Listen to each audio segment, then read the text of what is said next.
Hello students, आप सभी का डेली क्वेश्चन प्रैक्टिस में हार्दिक स्वागत है। आज हम लोग डेली क्वेश्चन प्रैक्टिस में डील करेंगे बायोलॉजी के topic biotechnology principle and processes के एग्जाम्पलर क्वेश्चन से। तो जो लोग पहली बार हमसे इस लाइव वीडियो में जुड़े हैं उन सभी स्टूडेंट्स को मैं बता देना चाहती हूँ कि डॉक्टर श्लोक केमिस्ट्री लाते हैं रोज़ रात 10 बजे डेली क्वेश्चन प्रैक्टिस। तो चलिए बिना डिले किए अपनी वीडियो को स्टार्ट करते हैं और देख लेते हैं अपना पहला क्वेश्चन। ये स्टूडेंट्स ले लेते हैं बायोटेक्नोलॉजी प्रिंसिपल्स एंड प्रोसेसेस का अपना पहला क्वेश्चन। इससे पहले भी हम बायोटेक्नोलॉजी के क्वेश्चंस कर चुके हैं, वो चैप्टर था बायोटेक्नोलॉजी एंड इट्स एप्लीकेशन। तो चलिए देख लेते हैं अपना पहला क्वेश्चन क्या है। हमारा पहला क्वेश्चन है rising of dough is due to option number A multiplication of yeast, option number B production of CO2, option number C emulsification और option number D hydrolysis of wheat flour starch into sugars. तो आप सभी लोग अपने answers comment section में दे दीजिए, उसके बाद मैं आपको इसका सही आंसर बता देती हूँ। तो उम्मीद है स्टूडेंट्स आपने अपने आंसर्स दे दिए होंगे। तो चलिए देख लेते हैं इसका सही ऑप्शन क्या है। इसका सही ऑप्शन है option number B production of carbon dioxide. तो चलिए स्टूडेंट्स चलते हैं अपने अगले क्वेश्चन पे। हमारा अगला क्वेश्चन है question number 2। An enzyme catalysing the removal of nucleotides from the end of DNA is option number A endonuclease, option number B exonuclease, option number C DNA ligase और option number D HindII। तो आप सभी लोग अपने answers दे दीजिए। उम्मीद है इसका आंसर सभी लोग सही देंगे। तो स्टूडेंट्स क्या आपने अपने आंसर्स दे दिए हैं? तो चलिए देख लेते हैं इसका सही ऑप्शन क्या है। इसका सही ऑप्शन है option number B exonuclease. Exonuclease हमारा 5' एंड और 3' एंड पे न्यूक्लियोटाइड्स को हटा देता है DNA के। तो इसी के साथ चलते हैं अपने अगले क्वेश्चन पे। हमारा अगला क्वेश्चन है question number 3। The transfer of genetic material from one bacterium to another through the mediation of a vector like virus is termed as option number A transduction, option number B conjugation, option number C transformation और option number D translation. तो आप सभी लोग अपने answers comment section में दे दीजिए। आसान question है स्टूडेंट्स, उम्मीद है आप सभी लोग इसका आंसर सही देंगे। तो चलिए स्टूडेंट्स बिना डिले किए आपको बता देते हैं आंसर। इसका सही आंसर है ऑप्शन नंबर ए ट्रांसडक्शन। और इसमें हमारा वेक्टर क्या होता है? वेक्टर होता है हमारा बैक्टीरियोफेज। तो चलते हैं अपने अगले क्वेश्चन पे। हमारा अगला क्वेश्चन है which of the given statement is correct in the context of observing DNA separated by agarose gel electrophoresis. Option number A है हमारा DNA can be seen in visible light, option number B है हमारा DNA can be seen without staining in visible light, option number C है ethidium bromide stain DNA can be seen in visible light और option number D है ethidium bromide stain DNA can be seen under exposure to UV light. तो आप सभी लोग अपने answers comment section में लिख दीजिए। ये आंसर वही दे पाएगा जिसने अपनी NCERT थरोली पढ़ी हुई है। तो आप सभी लोग ने उम्मीद है अपने आंसर्स दे दिए होंगे। तो चलिए देख लेते हैं कि इसका सही ऑप्शन क्या है। इसका सही ऑप्शन है option number D ethidium bromide stain DNA can be seen under exposure to UV light. इसमें हम DNA को पहले स्टेन करते हैं एथिडियम ब्रोमाइड से और उसे UV लाइट में देखते हैं, ना कि विजिबल लाइट में। तो चलते हैं अपने अगले क्वेश्चन पे। हमारा अगला क्वेश्चन है question number 5। Restriction in the restriction enzyme refers to option number A cleaving of phosphodiester bond in DNA by the enzyme, option number B cutting of DNA at specific position only, option number C prevention of the multiplication of bacteriophage in bacteria और option number D all of the above. तो आप सभी लोग अपने answers comment section में लिख दीजिए, उसके बाद मैं आपको इसका सही आंसर बता देती हूँ। क्या स्टूडेंट्स आपने अपने आंसर्स दे दिए हैं? तो चलिए देख लेते हैं इसका सही ऑप्शन क्या है। इसका सही ऑप्शन है option number C prevention of the multiplication of bacteriophage in bacteria. तो ये रेस्ट्रिक्शन एंजाइम के अंडर में आपको ये एक लाइन मिल जाएगी NCERT में। तो मुझे उम्मीद है आपको इसके एक्सप्लेनेशन की ज़रूरत नहीं होगी, अगर है तो आप सभी लोग मुझे कमेंट सेक्शन में बता दीजिएगा। तो चलते हैं अपने अगले क्वेश्चन पे। हमारा अगला क्वेश्चन है question number 6। A recombinant DNA molecule can be produced in the absence of the following, option number A restriction endonuclease, option number B DNA ligase, option number C DNA fragments और option number D E. coli। तो आप सभी लोग अपने answers comment section में दे दीजिए, उसके बाद मैं आपको इसका सही आंसर बता देती हूँ। तो उम्मीद है स्टूडेंट्स आपने अपने आंसर्स दे दिए होंगे। तो चलिए देख लेते हैं इसका सही आंसर क्या है। इसका सही आंसर है option number D E. coli। हमारा E. coli ही ऐसा ऑप्शन है जो अगर एब्सेंट भी हो तो रिकॉम्बिनेंट DNA मॉलिक्यूल प्रोड्यूस हो सकता है। तो चलिए चलते हैं अपने अगले क्वेश्चन पे। हमारा अगला क्वेश्चन है question number 7। In agarose gel electrophoresis, DNA molecule are separated on the basis of their options देख लेते हैं। ऑप्शन नंबर ए है charge only, option number B है size only, option number C है चार्ज टू साइज रेशियो और option number D है all of the above. तो चलिए आइए स्टूडेंट्स देख लेते हैं इसका सही ऑप्शन क्या है। इसका सही ऑप्शन है option number B size only. हमारा जो डीएनए फ्रैगमेंट होता है वो जेल इलेक्ट्रोफोरेसिस में अकॉर्डिंग टू साइज सेपरेट होता है। तो इस तरीके से हमारा ऑप्शन भी सही हो जाता है। तो चलते हैं अपने अगले क्वेश्चन की ओर। हमारा अगला क्वेश्चन है the most important feature in plasmid to be used as vector is option number A origin of replication ORI, option number B presence of a selectable marker, option number C presence of sites for restriction endonuclease और option number D its size. तो आप सभी लोग अपने answers comment section में दे दें, उसके बाद मैं आपको इसका सही आंसर बता देती हूँ। तो उम्मीद है स्टूडेंट्स आपने अपने आंसर दे दिए होंगे। तो चलिए देख लेते हैं इसका सही ऑप्शन क्या है। प्लाज्मिड के इंपॉर्टेंट पार्ट्स में आपका ओरिजिन ऑफ रेप्लिकेशन और प्रेजेंस ऑफ सेलेक्टेबल मार्कर दोनों आता है, पर ऐसा उसका कौन सा फीचर है जो कि हमारा अगर हम उसे यूज़ करना चाहें एज अ वेक्टर तो वो ज़रूरी है। तो वो ऑप्शन है option number A origin of replication. जब हमारा ये वेक्टर में होगा तभी हमारी रेप्लिकेशन स्टार्ट होती है। तो चलते हैं अपने अगले क्वेश्चन पे। उम्मीद है आपको क्वेश्चन नंबर 8 समझ में आ गया होगा। तो हमारा अगला क्वेश्चन है while isolating DNA from bacteria which of the following enzyme is not use. Option number A lysozyme, option number B ribonuclease, option number C deoxyribonuclease और ऑप्शन नंबर डी प्रोटीएज। तो आप सभी लोग अपने आंसर्स कमेंट सेक्शन में दे दें, उसके बाद मैं आपको इसका सही आंसर बता देती हूँ।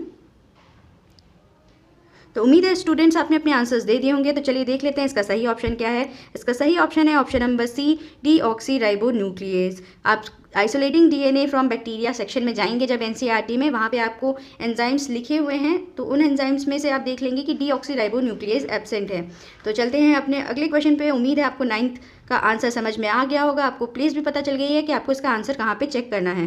तो चलिए देख लेते हैं अपना 10th क्वेश्चन। हमारा 10th क्वेश्चन है which of the following has popularise the PCR polymerase chain reaction. हमारे PCR को किस चीज़ ने पॉपुलराइज किया। तो ऑप्शन देख लेते हैं। ए easy availability of DNA template, option number B availability of synthetic primers, option number C availability of cheap deoxyribonucleotides और option number D availability of thermostable DNA polymerase।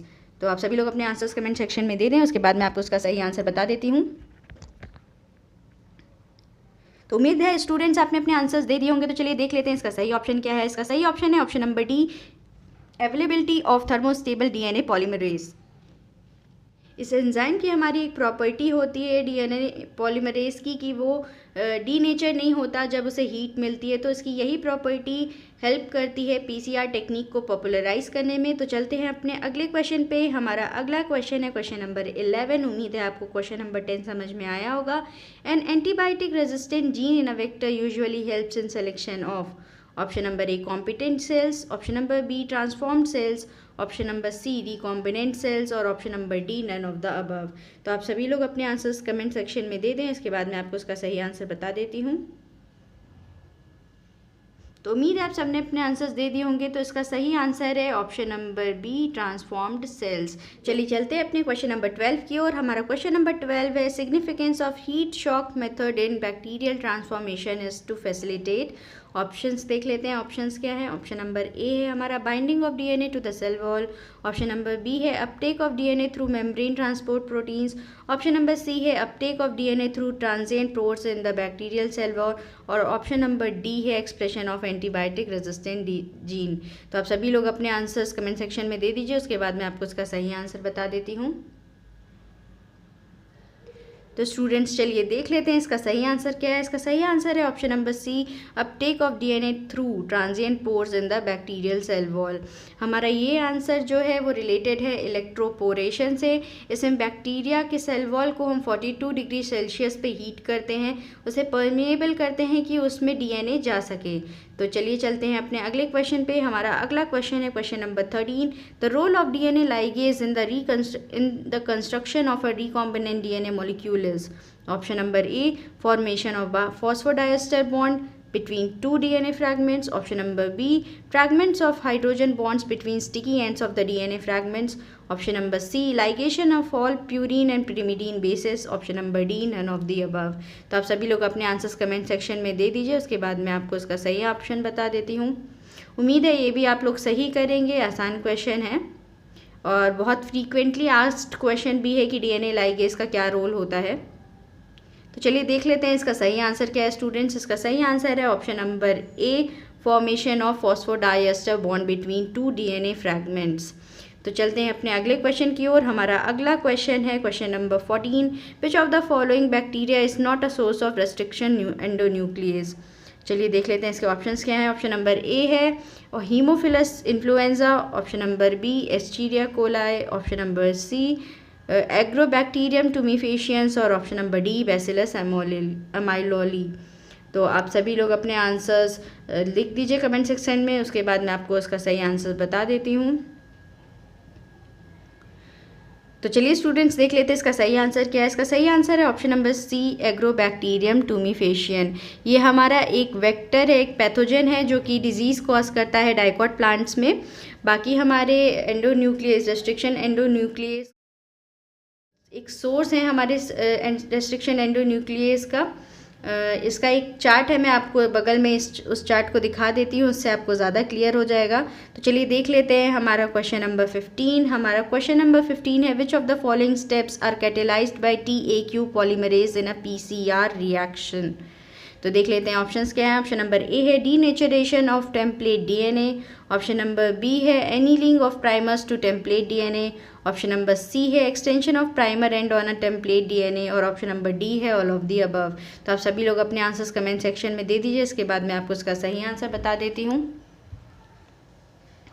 चलिए स्टूडेंट्स देख लेते हैं इसका सही आंसर क्या है। इसका सही आंसर है option number C, extension of primer end on the template DNA। तो हम चलते हैं अपने अगले क्वेश्चन पे। ये भी हमारा डायरेक्टली NCERT में दिया हुआ है, तो अगर आपको इसका एक्सप्लेनेशन चाहिए है तो आप स्टूडेंट्स मुझे एक बार बता दीजिएगा कमेंट बॉक्स में कि आपको इसका एक्सप्लेनेशन चाहिए, तो मैं आपको एक्सप्लेन कर दूंगी। क्वेश्चन नंबर 16 है हमारा, a bacterial cell was transformed with a recombinant DNA that was generated using a human gene. However, the transformed cells did not produce the desired protein. Reasons could be. तो options देख लेते हैं। Option A है human gene में have intron which bacteria can not process. Option number B है amino acid codons for humans and bacteria are different. Option number C है human protein is formed but degraded by bacteria. Option number D है all of the above. तो आप सभी लोग अपने answers comment section में दे दें, इसके बाद मैं आपको इसका सही आंसर बता देती हूँ। तो चलिए स्टूडेंट्स देख लेते हैं इसका सही आंसर क्या है। इसका सही आंसर है option number A, human gene में have intron which bacteria can not process. तो आप सभी उम्मीद है इस क्वेश्चन को समझ गए होंगे। तो चलिए चलते हैं अपने अगले क्वेश्चन पे। हमारा अगला क्वेश्चन है question number 17, which of the following should be chosen for the best yield if one were to produce a recombinant protein in large amounts. Options देख लेते हैं। ऑप्शन नंबर ए है laboratory flask of largest capacity. Option number B है stirred tank bioreactor without inlets and outlets. Option number C है a continuous culture system और option number D है any of the above. तो आप सभी लोग अपने आंसर्स कमेंट सेक्शन में दे दें, उसके बाद मैं आपको इसका सही आंसर बता देती हूँ। तो स्टूडेंट्स इसका सही आंसर है ऑप्शन नंबर सी हमारा अ कॉन्टिन्यूअस कल्चर सिस्टम। ये जो कल्चर सिस्टम है हमें डिज़ायर्ड प्रोटीन को एक्सट्रैक्ट करने में हेल्प करता है। तो चलिए चलते हैं अपने अगले क्वेश्चन की ओर। हमारा अगला क्वेश्चन है question number 18, who among the following was awarded the Nobel prize for the development of PCR technique. तो ऑप्शंस देख लेते हैं। ऑप्शन नंबर ए है हमारा Herbert Boyer, option number B है Harvind Khurana, option number C है कैरी मुल्लिस और option number D है आर्थर कॉर्नबर्ग। तो आप सभी लोग अपने आंसर्स कमेंट सेक्शन में दे दीजिए, उसके बाद मैं आपको इसका सही आंसर बता देती हूँ स्टूडेंट्स। तो स्टूडेंट्स इसका सही आंसर है option number C, Kary Mullis. Kary Mullis एक अमेरिकन साइंटिस्ट हैं जिन्होंने PCR टेक्निक पे काम किया है, जिसके वजह से उन्हें नोबेल प्राइज़ से अवॉर्डेड किया गया था। तो चलते हैं अपने अगले क्वेश्चन पे। हमारा अगला क्वेश्चन है question number 19, which of the following statement does not hold true for restriction enzyme. तो देख लेते हैं क्या क्या ऑप्शन दिए हुए हैं। Option number A, it recognises a palindromic nucleotide sequence. Option number B, it is an endonuclease. Option number C, it is isolated from viruses. Option number D, it produces the same kind of sticky ends in the different DNA molecule. तो आप सभी लोग अपने answers दे दीजिए। Question है which statement does not hold true for restriction enzyme, जो नहीं जाता है रेस्ट्रिक्शन एंजाइम के साथ। तो उम्मीद है आप सबने अपने आंसर्स दे दिए होंगे। तो चलिए देख लेते हैं इसका सही ऑप्शन क्या है। इसका सही ऑप्शन है option number C, it is isolated from viruses. हमारा ये रेस्ट्रिक्शन एंजाइम जो है बैक्टीरिया से आइसोलेट होता है, ना कि वायरसेस से। तो इसी के साथ हमारा आज का क्वेश्चन प्रैक्टिस सेशन ख़त्म होता है। मिलते हैं अगले क्वेश्चन प्रैक्टिस सेशन में अगले चैप्टर के साथ रात 10 बजे।